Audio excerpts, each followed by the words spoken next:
Alright, welcome back, friends, to game number 2 between Union Gaming and Top5 for the joinDOTA League Season 2 Premier Division in America. Top5 took game number 1. Union Gaming drafting a very reliant team fight sort of lineup, but Top5 had a very aggressive laning stage, never let the Union Gaming lineup get online, completely screwed over the Luna and her 2 supports. They just never really got it pulled together in time to defend their towers, but, well, doesn't really matter. We're going to clean slate here for game number 2. We're going to try and draw up the series and in our final game, and this draft has been a complete and total speed run. I mean, I run my intro video, and suddenly we're 8 picks in already, so let's run through the bans really quickly. Batrider and Treant banned by Union in the first phase. Lycan and Lich actually banned out by Top5, leaving some very good heroes in the pool. The first pick was on the side of Union. They went for a first pick Sand King, a hero they obviously like because they picked it last phase as well. Invoker and Ancient Apparition, another response from Top5. No surprise there, going with the Invoker again. And then Templar Assassin picked up again for Union Gaming, so similar looking lineups. AA the only odd man out here. Brewmaster, however, is banned by Union Gaming in the second phase. Not going to let that real teamfight disruptor make his way into the pool. And I think that's pretty damn smart. The Brewmaster made a pretty decent amount of space. You know, it was the aggressive tri-lane that did most of the work. The Brewmaster certainly helped out as well. And Viper also banned out by Union Gaming. Just a nice little mid lane counter to TA. Don't want to have to deal with that. Shadow Demon taken out by Top5. A nice combination here with Sand King. Just Soul Catcher into a Burrow Strike after disruptions. Really damn nice. Lots of guaranteed damage there. TA damage on top of that potentially. Could be quite good. So they take out that dangerous roaming combination. Top5 also banning out the Darkseer. Nice little off-lane hero. And, well, they're going to go for their next pick here. And I want to see a Union Gaming go for a bit more of a... Oh, I mentioned it a lot in the last game. More reliable core heroes in terms of they can survive on their own, as opposed to a Luna who just needs so much help to survive in lane. There's absolutely no way to get through it, so... We'll see if they draft around that. Top5, however, they'd already have a partly global lineup. Invoker and AA picked up. Would not be surprised to. Well, never mind. I was going to say, don't be surprised to see a Nature's Prophet. They still can go for it, but we do have a Morphling on the field, so there's your safe lane carry more likely than not, unless they want to do a safe lane Invoker, potentially. And they can throw Morphling solo mid as well, or in a safe lane by himself. Maybe put Ancient Apparition in a tri-lane aggressively, potentially. So we'll see how they decide to lane it. They have shown a tendency for some aggressive lanes. They still have potential for it if they want to, if Union Gaming continues to draft as greedy as they did in the previous game. So we'll see if they do opt for that. Disruptor, once again, they're all about the support duo, and I don't really see where that faith is coming from, at least in the last game. And a Rubik's not the best aggressive hero. It certainly can work out if you just pair it with the right hero. There's still a Mirana in the pool, for example. Lift and Arrow is a pretty decent lead-in, and then Ancient Apparition damage on top of that with the Chilling Touch could be enough to find some kills. Not as strong as offensive lane as the one in the last game for them if they want to do this, but it certainly could work. We saw the Sand King and Disruptor just not do a whole lot last game in defending that Luna, but then again, Union can also go for a bit more of a defensive carry themselves. Like I said, Weaver, a favorite hero of Benjaz, not banned out yet by either team, so something they can go for here. And not the best hero against Rubik, because letting him steal Shikuchi is really damn annoying. That lift initiation off of Shikuchi is just mind-numbingly obnoxious. So, I don't know. And Rubik already has a Burrow Strike to steal, so already a very good Rubik game in my opinion. And stealing Glimpse would be pretty ridiculous too. And well, Union taking some time on this fourth pick. Really trying to think things out. I really hope they try to change up their plan here, because that teamfight wombo combo just never got off the ground in the last game. And Top5, even though it's not as aggressive a lineup as they've picked, I wouldn't want to rely on what they did in the last game quite as heavily, because it just did not pan out at all. And I'd like to see some adjustment between games and not just walking blindly forward and doing the same thing again and losing in a very similar fashion. So we'll see. Like I said, Morphling actually with an AA that's an aggressive tri-lane waiting to happen too, with some agility morph and a waveform. Well, okay. The greed does not stop here, boys and girls. We got an Anti-Mage in the game, so haven't seen one of these in a while. Anti-Mage not picked a whole lot. I would say he was picked more in the... I'm trying to think. Oh, God, I already forgot what qualifier, but in one of the qualifiers for TI4, I don't remember which one because I'm just completely drawing a blank. He made a couple of appearances, but up until then, we really haven't seen a lot of this hero. And he's still a late-game beast. Don't get me wrong, but it is pretty damn greedy, so something the top half can definitely go aggressive against if they want to. They don't have quite the disables to really kill him off, but they can certainly deny him the farm that he would truly want.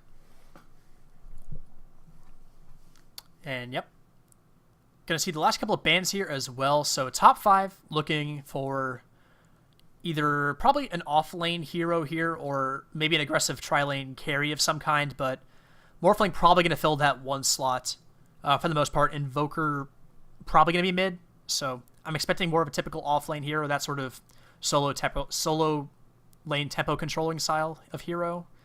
I mean, they could go for a time under themselves this game. I feel like they could get away with it if they want to. And Union Gaming, they're looking for, let's see. Well, they got 2 supports. They're looking for an off lane as well. So that's some same sort of style of hero. So we see a Bristleback ban from top 5. There wasn't really an obvious ban for them since they might, whatever hero that Union Gaming might want, top 5 would potentially want as well. Because they're pretty much looking for the same thing here as far as what this last hero will bring to the table. 5 seconds remaining. And, well, one day we'll get a ban. They do have another minute of reserve time to think about it if they want to, but they ban out a DK, so maybe they're expecting that aggressive tri-lane and throwing the DK mid or something like that, and the Invoker solo is safe. Maybe that's what Union Gaming expected, but they take out a solo core who, not a typical offlaner, but does help control the game, so it certainly makes sense from that aspect. We'll see what top 5 wants to go for here. Centaur's still available, and with an Invoker is pretty damn good, even though the nerf happened to the Centaur. It still works out pretty damn well with that Invoker combination. Something they could certainly go for, but they go for an Axe. And I guess an Anti-Mage... Anti-Mage may not have the funnest time if this is a Axe aggressive tri-lane, and we'll see just how that pans out. And Axe games are always so much fun to watch, man. This hero is hilarious. I just really hope it's not a solo off-lane Axe, which, I mean, sometimes it works out okay, but I just don't see that working ever. I don't know. It's just, if you're going to pick a solo offlane here, there's better heroes than Axe. Axe is great in 3v3 clashes and tri-lane engagements like that. Absolutely chaotic fights, but putting him into like a 3v1 is not a safe place for him. And Union, well, let's see what they go for here. Reserve time. They could maybe go Tidehunter again, but I don't think that's the best option. I mean, I don't know. It would be alright. I'm just not sold on it, really. I don't know. What else do they have in the pool? I guess there's a Clockwork if they want to go for that, but Anti-Mage, not the best hero. Templar Assassin doesn't have great range, so maybe not what they want to go for, but would help set up a really nice Kinetic Field Static Storm, potentially, if you do get a really nice hook, so Clockwork's certainly a thought. They go for an offlane Puck. Okay, I like this pick, too. I didn't really think about it for some reason, but offlane Puck is pretty legit, guys, so we'll see Angel taking that up. This is a hero that if they want to, they can try and dodge the tri-lane and throw the puck up against it. It won't be really that fun for him with dealing with the Axe, but, I mean, I don't know, it's better than kind of wasting your entire tri-lane against it, but we'll see how the lanes work out. And, well, we always had that pause. That pause always comes at the start of the games. Why would we ever be surprised? I'm actually going to take this moment to go fill my glass of water during this pause, so I'm going to be right back in a second here.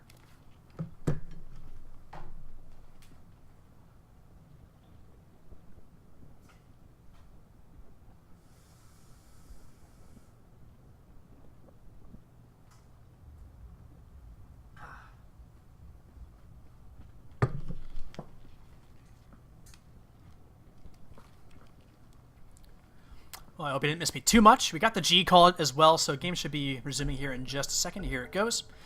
And yeah, for anyone just tuning in, this is game number 2 of this joinDOTA League America joinDOTA League Season 2 America Premier Division. Mouthful of words right there. Normally I get it, but that time was a complete clear bomb. So, But top 5 took game number 1. This is game number 2, final game of this series. So we'll see if they can knot it up on the side of Union Gaming or if things will go the other way. So we do see a smoke heading towards the enemy jungle, but, well, top 5 is doing the same thing without the smoke, so they should be just fine. Let's go ahead and introduce the teams while they're making this move out. On the side of top 5, we got Burning DD, did quite well in this Invoker in the last game, he just got utterly jacked. And Pat Soul up on the Warfling, whatever, on the Ancient Apparition. Legendary, I believe this is. Still not sure because the Chinese character's on the Axe. Well, actually, it's an Axe now, so God, I just have no idea who's playing who in this game, man. They have Papa Smoke too, actually, and Fly, last but not least, on this Rubik. Didn't Fly? Yeah, Fly played the. I'm very confused. I guess maybe Legendary is just a better Axe player than, I don't know. They've rotated the roles around quite a bit here, so not quite sure what's happening. But they're gonna go on a warning mission. But let's go into Union Gaming as well. We've got Jericho on the Disruptor, trying to improve on last game, as is Zindrals on the Sand King. They just had a really bad start. Angel on the Puck. Benjaz is going to be on the Anti-Mage, and last but not least, Sidral on the TA. Well, right now we have Benjaz in the off lane. I guess they're expecting this sort of aggressive tri-lane situation. And top 5 looks like they're actually heading to be mostly defensive here, so gonna kind of miss that dodge there, because Benjaz not gonna want to stay in this bottom lane for long. Oh, alright. Whoever said fix the overlay, thank you very much. Because I totally didn't notice, and you're a friend. I love you. Gonna go ahead and thank you in the chat.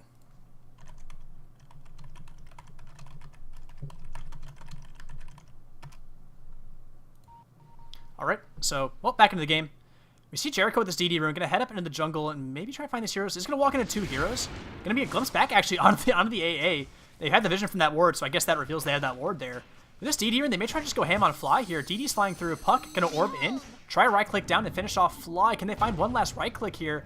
Nice throwback onto the Disruptor, will stun him up. And yeah, so everybody's not noticing the overlay. It'll fix itself in a second. Ay, ay, ay.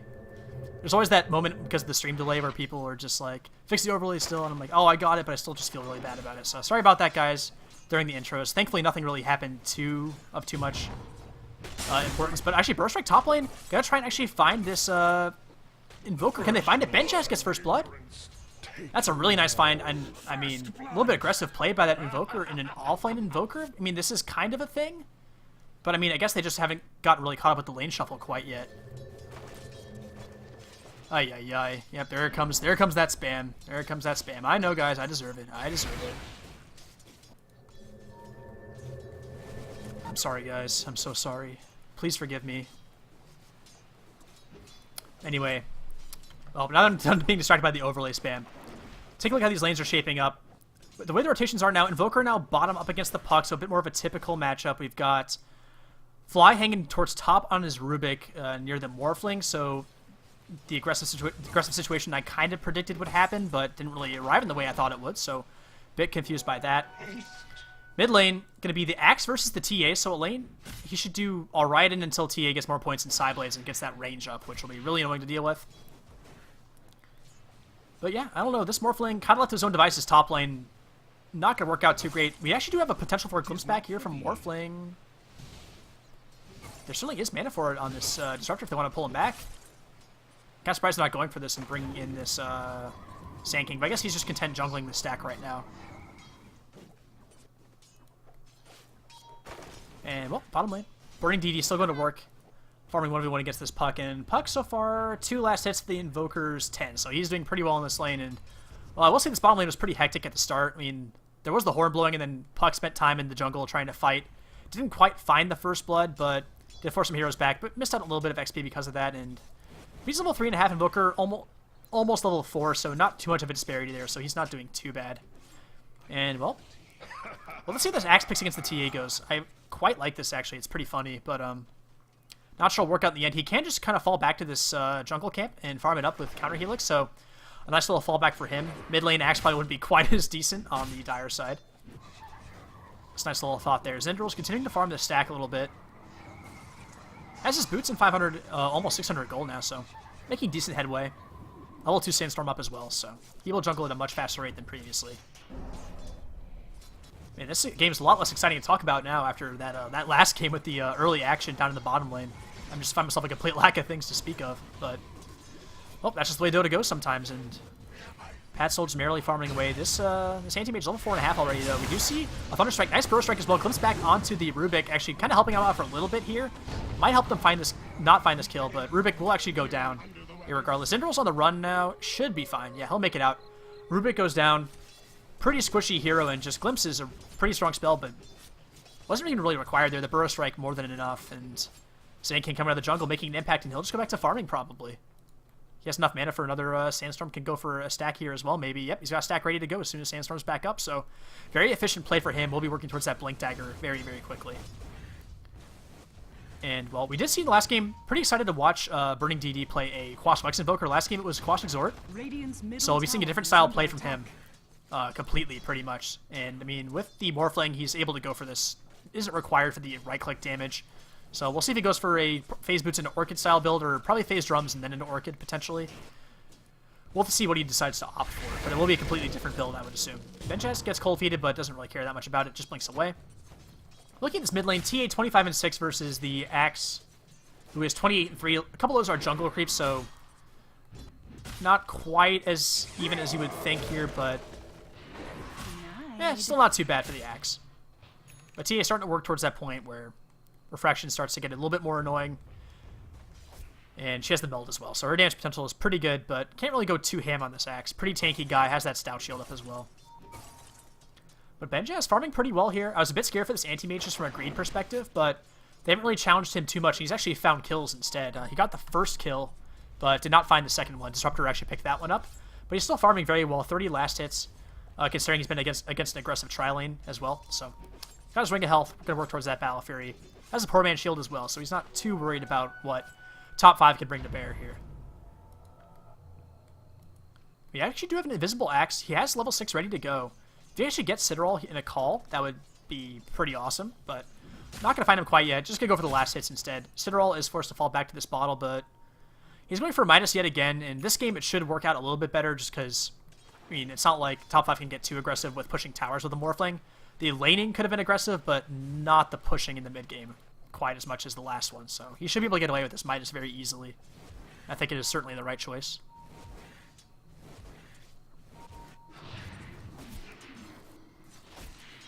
And well, yeah, chat's saying this axe is legit, man. I think I have to agree. I thought he wouldn't do quite as well. It's just, I don't know, TA just seems like a hero that should do alright in this matchup, but Axe, man, he's going to work in this mid lane, and yeah, you can just push the waves. Doesn't really matter that much to him. Just fall back to the jungle, farm a camp. Not a big deal. He can be very, very efficient in this middle lane, and actually, not a typical pick by any means, but I do like it so far. He'll be getting a pretty quick blink. He already has his level 6 up, level 7 actually, working towards level 8. So if he can get a fast blink, he'll be in really good shape. He has gone for phase boots, which is pretty interesting as opposed to tranquils. And I guess this is for the laning more than anything else. So pretty interesting pick there. But we'll see how it works out. Trying to go on the puck bottom. There was an EMP thrown out. Was he tornadoed as well? Let's see. What did Invoker throw out? He did spin a tornado, so he kind of whiffed on his combo there. Not able to find that kill, so he's pretty low on mana now. And, well, now Morphling's taking over his lane. He's like, wait a minute, guys. Come on. What are you doing? What are you doing to me? They're leaving AA top to try and get some levels. He's still level 2, actually. Let's take a quick look at hero levels. Rubik and AA both level 2. Didn't even, like, really notice that. AA, yeah. They try to leave him top to get levels, but he cannot hang around that team right now. And a kill, well, not a kill, but an assist for Sand King. He's almost got his Blink Dagger here 7.5 minutes into the game. So he'll have a huge effect. And Union Gaming off to about an infinity times better start than they had the last game. It's basically a complete flop, and they just look like a bit stronger in this kind of passive pick-off game as opposed to the constant fighting game. Union Gaming way better suited for this laid-back style of Dota here. Invoker has made his way back top. I mean, he has Cross Wax, so he has Ghost Walk, so he might be okay, but, well, you do have him Ghost Walking immediately. They don't really have detection. There's essentially ward, but it's actually a Radiant ward, not a Dire ward, so no way to see that Ghost Walk. Gonna see a pause from Fly here, and well, I'll give you a second to look at these lanes, look at some net worth charts here. We do have Anti-Mage in the lead. I'm not too terribly surprised by that. He got that last kill as well, I believe. Yeah, so 2 kills to his name for an early game Anti-Mage. Pretty damn nice, working towards that Battle Fury. Does he have something on the Courier? He must have just spent his gold or something. Yeah, he has his Broadsword. He has his Claymore done already, so Broadsword, he's about 2,000 gold away from his Battle Fury, so 1,800 when you take into account what he has in his inventory. As far as his gold is concerned, we're at level 6 already as well. He's off to a fantastic start. Normally, Anti-Mage is your liability in the early game, not your killing hero. And Rubik clearly having some issues, and someone's AFK on their team, so, well, that's awkward.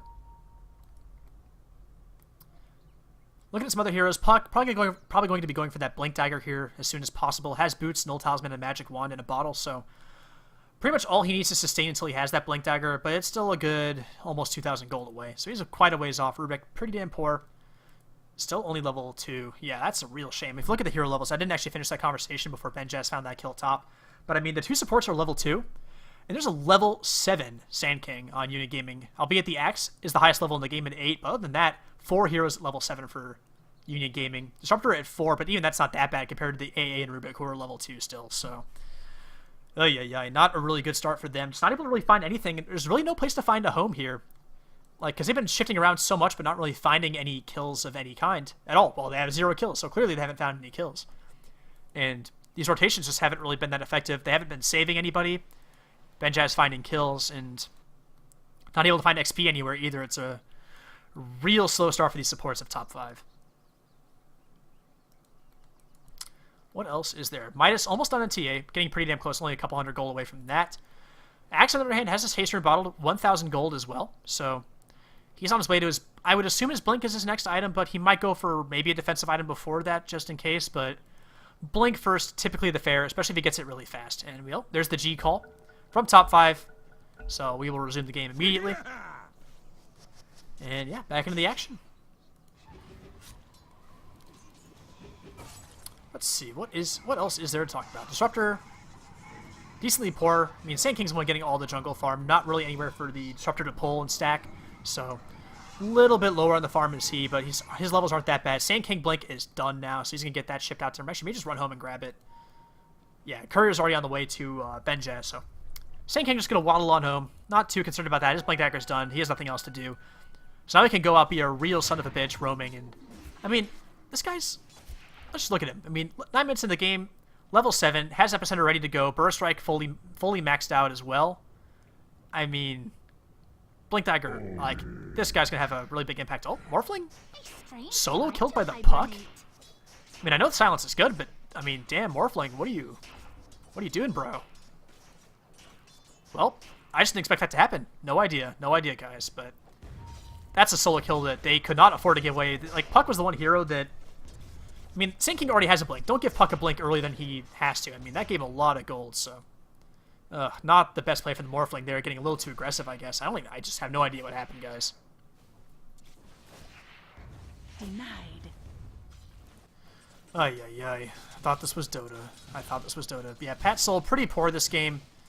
Boot, Basilius, Magic Wand, and some Tangos, man. Like, he hasn't even been using his Tangos, but he ends up dead. I mean, I don't know. Not a whole lot more to say. He needs to get jacked. Oh my god, I can't leave anywhere for a second. Epicenter is used.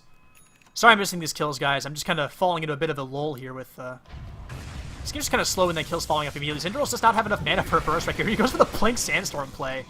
Maybe it can be enough with the help of Citadel. Can he find whatever? Yes, he will. He'll throw out that strike, doing a lot of damage there. Glimpse back onto the Evoker's forced back top with the Glimpse, so...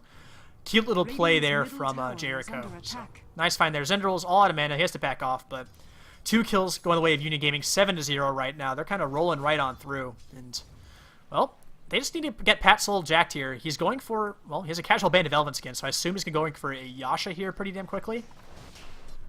Which is a pretty good item, but, yeah, you kind of have to go for a Mantis style against the Puck silence, so I can't really blame him too much for this. But it won't help against the Disruptor silence, unfortunately for him. Silence into Pat Soul once again. Did they have the damage to finish him off? Doesn't look like it. So yeah, he'll just back off. Well, Zyndaril's regenerating his mana, and he'll probably move his way back on out. And when he does, he'll probably be looking for some more kills with his Blink Dagger. So I'll have to keep an eye on where he goes. Smoke top lane, Axe, and AA trying to find something, but we haven't seen this Axe have much of an impact at all. I mean, when you pick Axe, you want to steamroll and get kills once you get that Blink Dagger in level 6, but so far he hasn't really been able to find anything. Doesn't even have Battle Hunger leveled at all either, which is pretty interesting, but, well. Let's see if he can actually find anything with this Blink Call, but right now Benja's playing very carefully back near his tower, so Axe just not able to find anything here. Zyndaril's moving towards the bottom lane. He's the kill machine here. If they can find this Burrow Strike and a Pat Soul and then silence him. Oh, he misses the Burrow Strike. That's awkward. TA does kill Metal at the same time, though, so I guess that's something. But, I mean, I don't know how you miss a Burrow Strike after that. I mean, you can just kind of queue it up and hit him. But, oh my god, top lane.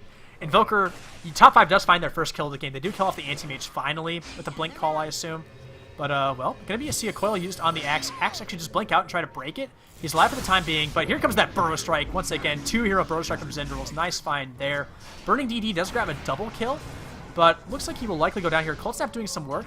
And now he Cold Snaps, but eats an orb right in the face. Doesn't even matter. Dominating streak for Angel. So a 2-for-2 trade. They do kill the Anti-Mage, but they lose 2 core heroes in that trade. So not really sure if worth. And now Puck getting ever so close to that Blink Dagger. And certainly a nice find. Killing that Anti-Mage, something they definitely needed to do. Going to delay that Battle Fury just a little bit for him. He was getting quite close. Actually, might have it done already. No, he does not. But he is moving the Courier out, maybe towards the Secret Shop. Only needs the Void Stone now to finish it up.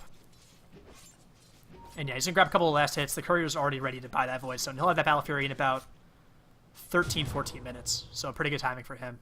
Oh, Citadel going to find whatever alone by himself in the jungle. Oh my goodness. Well, He just stops and eats it. He's like, alright, I'm dead, guys. And yeah, that's one problem with AA is alone. He's very vulnerable. Until he gets to level 6, he's not that useful. So you have to kind of try and leave him alone sometimes so he gets that level 6 up with some solo experience. But it's a very dangerous proposition. He gets completely annihilated by someone like a TA who just like 3 shots the guy. Benjaz can try and farm the stack up to try and finish this Battle Fury or something. He pulls some creeps over, but not really able to do that much. Gets stunned up by it, actually. We'll just farm the creep wave, a little bit more comfortable with that. Templar Assassin has an Invis rune. And, well, she's walking into the jungle, maybe looking for that AA yet again, but he is mid lane. He's in this trap, so she knows where he is. Maybe he can look for that kill again. I would not be surprised if he just wants that. But, Angel bottom lane. Invoker thinking about going here. Is Ghost walked up? Gonna maybe move in here on Angel. Here comes the blink call. Gonna hit. EMP gonna fly through. Angel will go down. Gets dunked. So nice bunch of gold for Axe, but TA does kill the Ancient Apparition like we expected. There was a blink burrow strike to help out as well, it looks like. So kill for return kill there. So I mean, killing the Puck was nice. That was a dominating streak, so nice bit of gold there for the Axe. Would have liked to maybe get that in the Morphling, but getting an Axe is pretty nice too. He needs to try and make an impact and steamroll with some of these kills, but so far not quite happening until that point. Tower is under attack. Morphling, however, looks like he maybe finished his Yasha. Disruptor trying to kill this courier, but not quite. Actually, where did that Band of Elven skin go that he had? Oh, did he just turn that into power treads? Oh, yeah, I guess he can do that. Okay, well, that's... Didn't really think about that, so... Oops, guess he's not going for the Yasha first. Well, he might still do it, but not yet. Benjaz, Battle Fury is done now, so... He's got that ready to go. He's actually going to try and take a fight here. Oh, my goodness gracious. Citadel dominating. They absolutely blow up. Although they killed the Rubik, and Invoker died somewhere else. Mid lane. Okay, it looks like there was an Epicenter used again. Yep, certainly. And Glimpse Back will actually help kill the AA as well, so... The 2 supports find 2 kills by themselves middle lane, and you know you're in a good spot when your supports are finding kills on their own like that. Yeah, well, Benjaz and Citadel pushing this top lane, doing quite a bit of damage. And gonna go and start going to work on this tower. Axe does find the Puck bottom lane, so Axe is a pretty damn good hero against Puck. Call is pretty much instant, so no real great way to phase shift it unless you have godlike reflexes. So Axe doing some work there and helping defend that. But top tower does go the way of Union Gaming. They have knocked down the tier 2 mid and tier 1 mid and tier 1 top, so only tier 1 tower remaining for them to take is the bottom one. Top 5 have yet to take any towers. No real surprise with their lineup. A Quaswex Invoker and the Morphling, not really the best tower taking heroes along with the Axe. But, yeah. So no real surprise there. 14-4 is the kill score. And, I mean, this Anti-Mage off to a very, very nice start with this tower gold. Battle Fury already done up to 1k gold here almost. We'll see what his next item choice is. Probably going to be that Manta style. Almost always is. But we'll see what he decides to go for here. Invoker does have an Oblivion Staff done, so is going for that Orchid Malevolence? Yeah, build. So, oh yeah, falling apart again, but... Yeah, Orchid, probably the best build here for Quaswex. Just gives you a little bit more additional control, and then some of that attack damage and attack speed you kind of sorely need to make up for your lack of exort levels and right-click damage early on, so... Nice, smart item choice. Bottom lane, however, Pat Soul getting caught up by the silences. Trying to TP out here, won't quite do it. Tornado gonna fly through EMP, gonna hit on 2. Jericho and Citadel all out of mana, but Puck still has plenty. 3 hero Burrow Strike by Zindrals, trying to help out here as well. There's gonna be a stolen Burrow Strike, I guess. Nice 2 hero Burrow Strike from Fly, but he looks like he might go down here as well. Axe Blast will fly in, take out 1 hero and dunk as well. Axe on the run, gonna try and take out this Disruptor as well. Battle hungered up, dunked down, so nice turnaround. Find 3 kills after that bit of a weak start to the fight. Zindral's still here in the back lines, has level 11, but no TP, so he's working towards a Veil of Discord as, oh, Anti-Mage finds a solo kill on each person. This guy just, like, cannot catch a break, man. Hasted Anti-Mage just goes to work on him. Ay. And, well, Ice Blast finally coming online. AA just hit level 6, and that kind of turned that fight around. Without Ice Blast, I don't think that fight goes as well as it did for top 5. So finally getting that online certainly helped out quite a bit. Middle tower is under attack. Looking at some items, Benjaz has spent a little bit of his gold. Let's see what's on the courier. He's gone for a Yasha, so no surprise there. 2 Mithril Helmets for Citadel, so he's going Desolator. No surprise as well. So that burst damage for him is going to be absolutely ridiculous. Oh, completely whiffed Epicenter from Zindrals. Okay. Alright, buddy boy. Not quite. He's working on that Veil of Discord, like I said. Has that Helm of Iron Will ready to go. And the Null Talisman already in his inventory, so he'll be... Actually, is he done with the Veil of Discord? No, it's a little bit more. The recipe's like 1,000 gold or something, isn't it? Let me double check. Veil of Discord. Oh god, where the hell is it? There it is. Okay, 1,250. So yeah, he's a little bit off of it, but he'll have it decently soon here with how fast he can farm. Bottom lane, Axe and Invoker find the Puck, absolutely blow him up, and yeah, this Axe is certainly doing his job of just shutting down this Puck. Like, that's a great reason to pick Axe, is just go to work on this puck. And he's basically doing that, but at the same time, Benjaz, he's farming and pushing, man. He doesn't give half a damn. Working towards that Manta style. Yashidon, like I said. Nice little DD for Axe. Let's see if he can find something with that. Has a dust ready to try and kill off any hero he jumps on as well. But we'll see how it works out. Let's activate his DD just to jungle, I guess. So, well, that's one way to use it. And what with this Desolator, Citadel looking on Erosion? Well, with Melt Strike, I don't see any reason not to do this. So, just gonna start going to town on this. Should take it out pretty swiftly here. The vision for top 5, there's this one Observer Ward near mid, but doesn't really scout Roshan out that well. So, no real way for them to know if they're doing this. Benjaz shows up as well to add some extra damage to probably take the Aegis as well. But Citadel could also be a nice taker for it. And actually, will be the TA. And at the same time, Puck, with the help of Zindral's, or Zindersteel. God, I forget the name sometimes. He is Zindral's. Okay, what a life. Puck and Sand King, I'll just say, they find the kill on the Invoker, so that's fine for them. Axe killing off Benjaz somewhere, and Axe dying as well. Mid lane, I guess. Yep, so Citadel trying to go to work. Glimpse is used to bring back the Rubik. Can actually find this kill. Citadel on the chase. Still has that Aegis, and I bet they wish Benjaz had that Aegis now. Fly, gonna take 1 or 2 shots. Stolen Refraction keeping him alive for the time being, but Thunderstrike will burn through those charges. One more right click or 2. We'll take him out. Jericho actually might die to creeps here, and he will. Rubik gets that kill. Ay, ay, ay. But at the same time, bottom lane, tier 1 tower does go down, so all the tier 1's down for top 5, all tier 1's still standing for Union Gaming. Morphling continuing to farm. Let's take a look at what he's got. Got a Ring of Aquila, 1.5k gold, 1.6k now, so working on that Lincoln Sphere, has the Ring of Health ready, so almost certainly going to be going for that defensive item, and something it's not the greatest item. I guess it helps against Glimpse here, and just is nice for the regen it gives you, but that's kind of about it. I don't know. I mean, Puck Silence still hits. Yeah, I don't know. It's still alright. It's just a nice item anyway. So the stats are never too bad, and just regen's always a good thing. So can't be too mad about a Lincoln's pick on that Morphling. Zindrals does have his Veil Discord done. So close to Pat Slayer. I actually want to just like go on this guy, but the Veil, but he's not gonna waste it. He drops another ward down. He really wants to find a kill here. Oh, now Axe comes in. Zindral's just gonna leave. He's like, well, alright, maybe biting off a bit more than I can chew here. He'll go ahead and peace out. Burning DD trying to farm this bottom lane. Angel's ready to go maybe once again here. But immediately Ghost Walk from Burning DD. Not going to toy with this once again. Does not want to die for another time. Axe going for a BKB build here. Normally you see something like maybe a Vanguard or some straight tank item, but going for the BKB here instead. So it gives him a little bit of health. And that Magic Community for sure should help out. But mid lane. Oh, Fly getting hit with that Meld Strike from Citadel with the Deso. And well, one more right click or 2 should finish him off. Can they find it? Fly's still on the run. Drops a trap just to spot the ward, but not really going to do too much. Disruptor actually picks up the kill there. So TA is harder to kill. Goes to Disruptor instead. So Citadel has to settle for that assist. Citadel lost that Aegis somewhere, I guess. I don't really know when that happened, but bit awkward. Did it just run out? No, it didn't run out. I don't know. Well, I don't know what happened there, to be honest. Tower is under attack. And, well, maybe trying to look to pressure this bottom lane. All 5 heroes from the Dire side are down here. Peruvian squad looking to strike at this tier 2 tower. They do have a Blink Puck now with that Dream Coil ready to go level 2. And Tornado completely whiffs. This might be the go time. Wole comes back burning DD here. He's going to Ghost Walk. But they still have sight of him because of the Thunderstrike. Here comes the Axe of the Blink Call. Gonna catch out Zindrals before he can really land anything. So a nice start there. Using pretty much everything on him, though. Ultimate is used from Disruptor, but not really finding any kills during it. Is Union Gaming. 10-second BKB pop by Axe for not really a whole lot. They do kill the Sand King, but tier 2 tower not quite able to go down. Orchid spin on Benjaz. Can they actually find him after this silence? But not quite. Puck actually did go down as well somewhere. I guess the AA helped pick that off. Disruptor goes down as well, so... And a tower denies, so nice little fight there from top 5, defending very well. Zindral's just getting way ahead of himself. Gonna go for a Blink Burrow Strike now. Will find the return kill on the Morphling after buying back. We'll see if they keep going. They still have Epicenter. Blink's gonna be back online in 5 seconds, but this tower is already gone, so the objective's not here to fight over, so they'll probably just back off, so... I don't know about that buyback from Zindrals, but at least they find something for it. In the meantime, Benjaz goes back to farming top. He's not too concerned. I'm guessing he has a Manta style done in the courier. Yes, he does, so that's done. We have a Necrobook on the way for Puck, and this is a pretty nice item for Puck. It wasn't typical until recently when you've seen a lot of these offlane Pucks.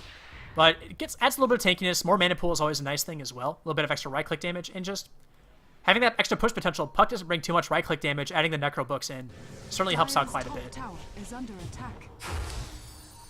Oh, Sand King finding Rubik somewhere. Oh, it was a solo kill with Epicenter, I guess? Yes, it was. Yep, bottom lane. Zindral's, man, finding these solo kills, playing very aggressively. Sometimes too aggressively for his own good, like in that last fight at the tier 2, but at other times he's finding kills by himself and just completely picking off these supports. And, well, ATMH continues farming, believe it or not. Who would have thought? BKB might be his next time with the Quaswex Invoker. There's a Orchid as well on the team, and lots of disables. So I reckon he'll go BKB next year. But, I mean, that's definitely the safest option. But could just go for Heart and try to tank his way through it. Oh, Puck looking for the Dream Coil. But actually need to silence up immediately. Axe might just go for the dunk here, and yes, he will. Puck kind of just feeding a little bit there. A bit of too much of an aggressive play. Zindral's trying to clean up Patzel here, but he's morphing strength through the Urn Charge. Not able to find him. No Epicenter, really kind of hard to get it.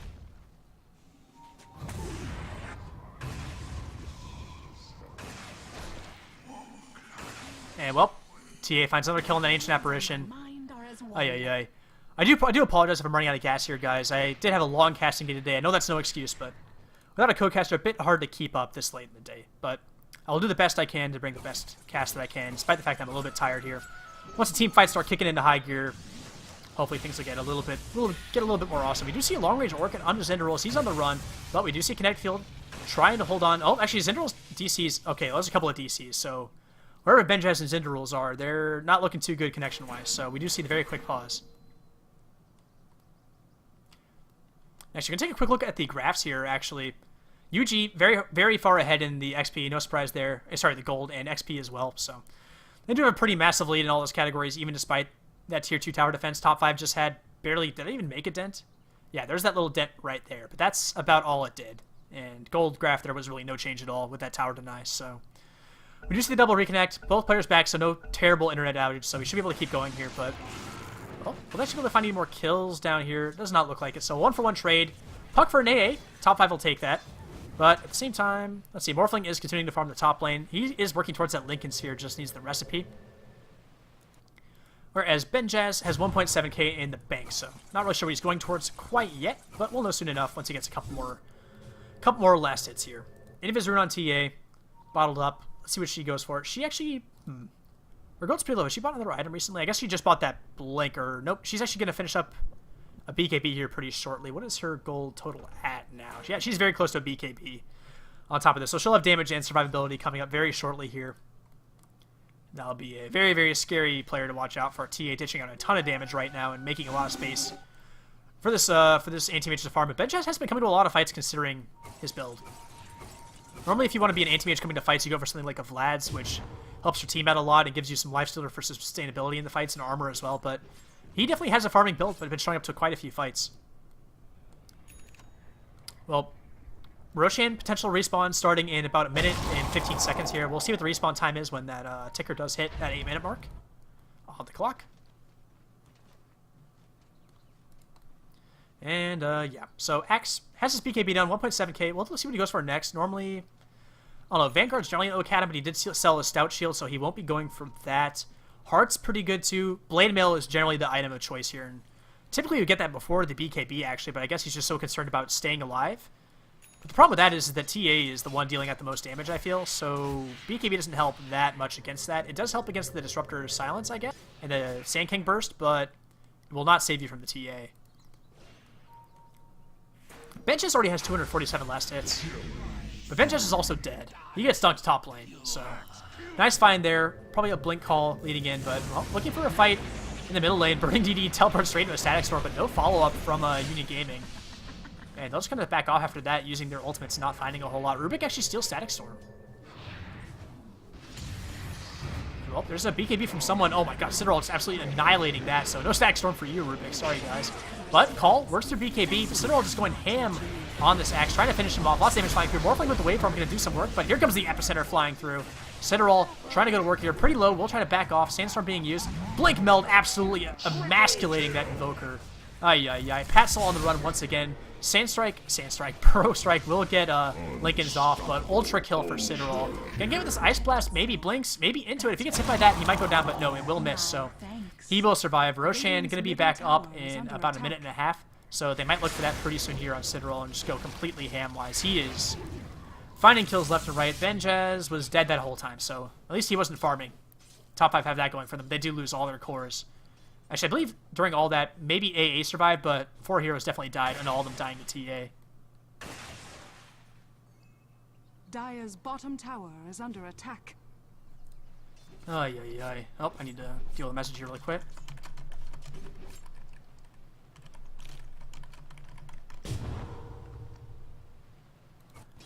Well, who knows, guys. But anyway, Union Gaming, graphs should look even scarier after that. Yeah, they're just continuing their steep climb to that 20,000 mark in both XP and gold lead. They're getting very, very close to it. I mean, TA, 3,000 gold in the bank, so we'll see what she goes for next. Or is this later, so maybe more damage here. She can go for a Daedalus, probably going to be the highest DPS pick. MKB might be necessary at some point if Morphling goes Butterfly, but that's a long way off, if anything, so... I don't know, I think Daedalus is the best choice here on Citadel, and once he gets that, it's going to be hard for really anybody to stand up to him. Fly. Gonna try and be not dead here. Not working out too great from him. There's a blink call. Silence immediately used, but the call was already used. Dunk gonna fly out. BKB does not care about your silence, man. He does not give half a damn. Templar Assassin finding kills, believe it or not. Who would have thought with that DD room? But she's coming towards the mid lane. They need to run for the hills or avoid being dead. Oh, Fly. Oh, Fly. Don't die. Alright, he'll make his way out. Benjaz, however, does find Axe on the backline, being a bit too greedy. And, well, they'll probably take this tier 1 middle. I mean, with the Invoker and Axe down, there's one that hole they can do. Tons of damage now. They might just keep going. They have this DD rune. Invoker, no buyback. Axe. Did he use his buyback already, or does he have it available? Axe does have buyback available, but they won't pressure too hard. They'll fall back. They don't have to get too greedy. They have an anti-mage, for God's sake, so who even cares, guys? Darude, Sandstrike, indeed, man. Sandstrike could be a pretty sick name for a skill. Not even kidding, man. I like Sandstrike. Burrow Strike's a good name, too, though. It's hard to choose. Well, Benjaz, let's see. He probably has whatever item he's going for next on the Courier. He's going for a harder Tarrasque, so no real surprise there. Lots of tank ability, and gonna be really hard to kill him once he gets that up. Gonna work on leveling Spell Shield as well at some point here. He's left it at level 1 so far, going for stats instead. Not too terribly surprising, but I mean, let level and Spell Shield already 26% resistance. Pretty damn nice. He also has an Aegis in his hands. And he'll have the Heart of Tarrasque in just a second, so good luck killing him once, never mind twice, and... Citadel also looks like he will be going for that Daedalus. Has a Monkey King Bar, not a Monkey King Bar, a Demon Edge, so gonna be either Daedalus or MKB. I would reckon a Daedalus, but could be either way. But those meld carts are just too ridiculous to really pass up, I think. And, well, Ancient Apparition's gone for a Midas. I didn't even notice this until just now. Oh, my goodness. He must have only just got it as well, considering his gold total, but, I mean, he's not finding any farms, so he's like, well, whenever I'm near creeps, I need to get 190 gold, man. So... he's trying to get that Aghanims, but it is... let's just be real, that's not going to happen, so... ugh. Sand King has that Aghanims up as well as the Veil, so he does a ton of damage to that Epicenter now. Pretty tanky as well, so he might work towards a BKB next. Well, they might go for a killer middle. Burrow Strike spent... oh my god, nice blink out by Zindrals, dodging that Berserker's Call. And, well... Union Gaming pretty content to farm for the time being. Citadel coming in, he may want some kills, though. With this Aegis, I mean, I would like to see them push, mostly because farm wars are pretty boring to watch, and Union Gaming have this just humongous lead in an anti-mage, so I just don't see this game going much later than this, but looks like a lot of heroes are heading top, so they might be looking to press their advantage finally here. 31-17 kill score lead, and taking out most of the outer tier towers. The only outer tier tower remaining for top 5 is this top 2. Top tier 2 tower. Oh yeah, so many tops. Top 5, top tier 2. Lots of T's, boys. I don't know. XP lead over 25,000, gold lead over 25,000. I can keep bringing the graphs up. That's about all I got really to comment on. Invoker doesn't have a Force Staff and that Orchid, so he's not doing the worst in the world looking at the net worth, which is apparently down for no reason. Oh my god, the net worth charts. Ugh. Holy baloney. Well, that just goes to show how this game's going. And they can't defend this tier 2 tower, and I don't see them defending the tier 3 either. And, well, they might make some last-ditch attempt. Benjaz, oh my god, he just blinks right on in. Gonna maybe get called. Nope, not quite. Fly gets absolutely blown up, and, well, Axe forced the BKB and run. Benjaz falling back to the tower to start smacking it around, I guess, and he doesn't care about Battle Hunger, man. He'll just clean up some creeps as well. Glyph is used, Adaptive Strike used to kill off a Necro creep, like a Necro 1 creep from that puck or something like that, so not really the biggest deal. EMP gonna land on puck, I think, but, well, they're diving anyway. Benjaz in the middle of the fray, trying to find out this Invoker. Can Invoker get off a Ghostwalker? Has he already used it? Well, he goes down anyway. Doesn't matter. Puck finds the kill. Does the Invoker have buyback? No, he does not. And, well, now they're finally going to work in these towers. Citadel diving hard, looking for some kills with this Desolator. Not going to find it. He has the Daedalus done in the stash. He'll probably go grab it here in a second from the enemy base. Yep, that'll be exactly what he does. Oh, he wants to, but they just won't let him get near it. Pretty unfortunate for him. But they find the first racks of the game, and, I mean, they can just kind of rinse and repeat and keep going. Benjaz still has that Aegis for quite some time. We claimed it 3 minutes, but oh my god, here comes that TA going to absolute work here. Critting dudes left and right. Oh, yeah, godlike. And there goes the GG. No way to stand up to this. And, well, that's going to be your game. Union Gaming, they got stomped in game 1, but they come back with a reverse stomp in game number 2. Playing very, very well. That more of a typical laning style with the tri-lanes, and they handle the rotations a bit better in the early stages as well. So a very nice, convincing game. And both teams showing that when they bring their A game to the table, it can completely roll through the competition. And, well, considering their performance in the league so far, not surprised to see a 1-1 draw here between these two teams. Citadel, way better game on the TA this time around as well. Doing pretty good in his lane against the Axe, and then taking it in the mid game and just absolutely dominating. So very well played. 1-1 draw. That brings Union to 6-4 in the groups, and top 5 at 7-5. So both teams very much in the hunt for the top spots. There are two of the better teams. I mean, Sna, I think, is in the league still. Whatever. If you want to look, you could go look at joinDOTA.com and then look into the league section, America, and then it should be right there, the league standings, so you can go check it out for yourself. But that's it for us tonight here on Heflatv 1. Be sure to follow the stream. We do cast a pretty decent number of Peruvian games, either Union Gaming or Revenge, pretty frequent basis. We know you guys love to watch it. We try to bring you the cast whenever we can. We love you guys. We love our fans. We love Peruvian fans, so definitely follow us there. And also follow us on Facebook, Twitter at Heflatv, and then on YouTube at Heflamilk, where we post all of our VODs if you didn't catch this game or want to watch some other games. They're all up there. You can follow me personally at Don Horatio on Twitter as well. And I do believe that's about it for us. I'll be back tomorrow to cast Battle of Central Europe. Actually, no, wait. I'm casting Mineski versus Aero, really nice Southeast Asian game at 1700 CEST, followed by Battle of Central Europe for a couple of hours after that. So Heflatv 1 will be the spot for all that tomorrow with me casting it. So I look forward to seeing some of you guys then. But in the meantime, well, that's about it. So adios, guys. I'll see you on the other side.